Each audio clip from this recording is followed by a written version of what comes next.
ذرا ایک ایسی آزمائش کے بارے میں سوچئے جہاں سچائی اور ایمان کا مقابلہ دہکتے ہوئے شعلوں سے تھا۔ آج ہم حضرت ابراہیم علیہ السلام کی کہانی میں گہرائی میں اتریں گے۔ یہ ایک ایسی داستان ہے جو ہمت، یقین اور ایک ایسے معجزے کی ہے جس نے تاریخ کو ہمیشہ کے لیے بدل دیا۔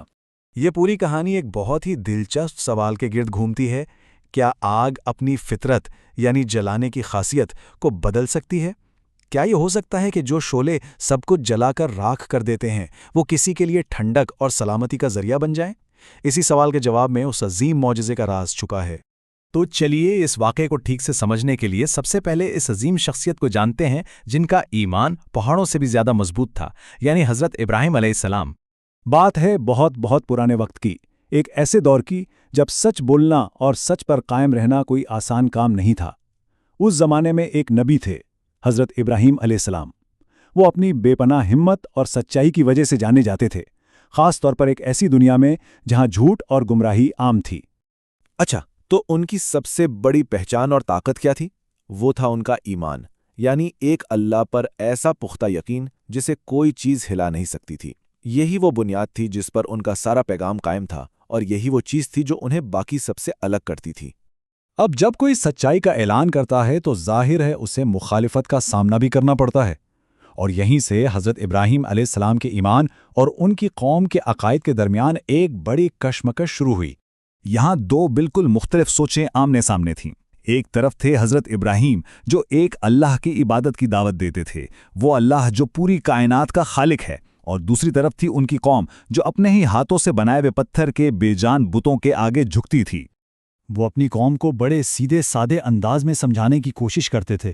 وہ کہتے تھے، بھائی تم ان مورتیوں کو کیوں پوجتے ہو جو نہ تو سن سکتی ہیں، نہ دیکھ سکتی ہیں، اور نہ ہی کسی کا کچھ بھلا یا برا کر سکتی ہیں؟ اصل طاقت تو صرف اس ذات کے پاس ہے جس نے ہم سب کو بنایا ہے، یعنی اللہ۔ لیکن جب بات دلیل سے نہیں بنی تو حضرت ابراہیم نے ایک ایسا عملی قدم اٹھایا جس نے سب کو ہلا کر رکھ دیا۔ ایک دن جب شہر کے سارے لوگ میلے میں گئے ہوئے تھے تو انہوں نے سب سے بڑے بت کو چھوڑ کر باقی تمام بتوں کو توڑ دیا۔ یہ صرف بتوں کو توڑنا نہیں تھا، بلکہ یہ ان کے جھوٹے یقین پر ایک ضرب تھی، تاکہ وہ سوچیں کہ جو خدا اپنی حفاظت نہیں کر سکتے وہ دوسروں کی کیا حفاظت کریں گے۔ اور بس اس ایک قدم نے ایک طوفان کھڑا کر دیا۔ بادشاہ اور اس کی قوم غصے سے آگ بگولا ہو گئیں، اور اب حضرت ابراہیم علیہ السلام کے لیے ایمان کی سب سے بڑی آزمائش کا وقت آ گیا تھا۔ اب دیکھیے حالات کتنی تیزی سے بگڑے۔ بتوں کے ٹوٹنے کی خبر پھیلی، لوگوں کا غصہ آسمان تک پہنچ گیا، اور پھر یہ معاملہ سیدھا پہنچا وقت کے طاقتور بادشاہ نمرود کے دربار میں، جہاں ایک بہت ہی خوفناک فیصلہ سنایا گیا۔ اس وقت کا جو بادشاہ تھا نمرود، اس نے حکم دیا کہ اتنی بڑی آگ جلائی جائے جیسی پہلے کبھی کسی نے نہ دیکھی ہو۔ آگ کے شعلے اتنے اونچے تھے کہ آسمان سے باتیں کر رہے تھے، اور اس کی گرمی دور دور تک محسوس ہو رہی تھی۔ اور سزا کیا تھی؟ سزا تھی موت۔ فیصلہ یہ ہوا کہ حضرت ابراہیم علیہ السلام کو اسی دہکتی ہوئی آگ میں زندہ پھینک دیا جائے۔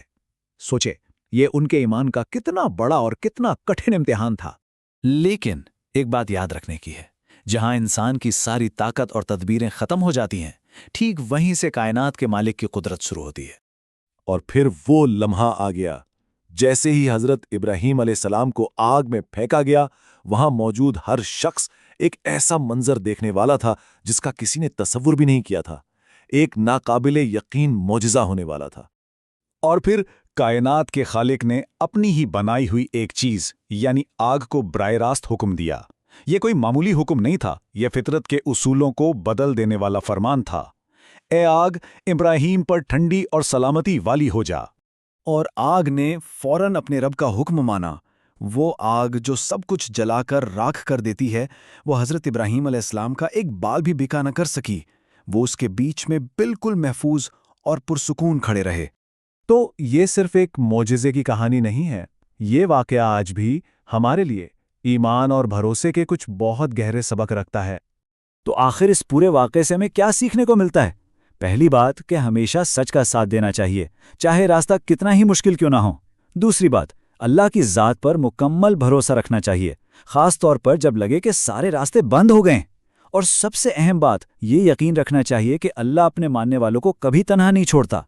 اور آخر میں یہ کہانی ایک سوال ہمارے سامنے رکھتی ہے، ہماری اپنی زندگیوں میں بھی تو مشکلیں اور آزمائشیں آتی ہیں، تو ان حالات میں حضرت ابراہیم علیہ السلام جیسا ایمان ہمارے لیے کیا معنی رکھتا ہے؟